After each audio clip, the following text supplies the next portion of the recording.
so I got really into like just being like, what is it like to be a kind of a tough dude growing up. So I went to martial arts. I gravitated towards like the Bruce Lee kind of stuff. And so I trained martial arts when I was a kid.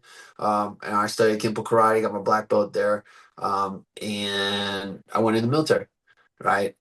So when I got into the military, it was like I was 18 years old. I didn't have any friends. I was like, all of a sudden I'm like out there by myself. So I'm gonna latch onto my martial arts. So I didn't really find anything until let's see, I got into the Navy in 94, 95. I was on my ship. I didn't find anything that kind of grounded me until 1997. Prior to that, I was just getting in trouble.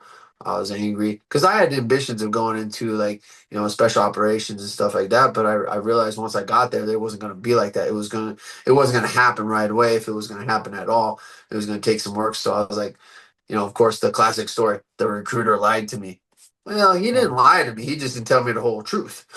He kind of just let me know that you'll be able to get into something. I was like, all right, cool.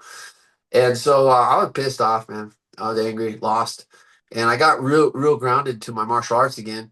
And it was through just practicing my Kenpo Karate. And then I was like, man, I got to start training and start getting into this, getting into my the life that I had before I went in the military. I was still working out, but it wasn't until I ran into Phil Cardella in 1997 that I actually had my first physical exposure to jiu-jitsu.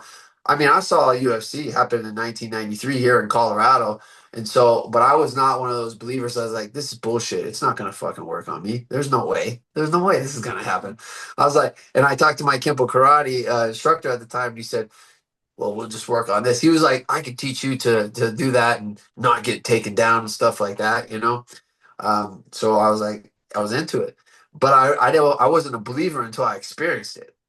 Like once I experienced that first time when I was like, all right, this dude just beat me up and he didn't really try. And if he was trying, I'd be in a world of hurt. And so at that moment, and like you see those Gracie in action old videos. I don't know if you've seen those, but Oh yeah. those are great, right? Yeah. How it was back in the day. Well, we were doing that. And I was one of those guys on the receiving end of that. But I only needed it to be done to me one time to realize that like this shit was legit. So I started right away. 1997.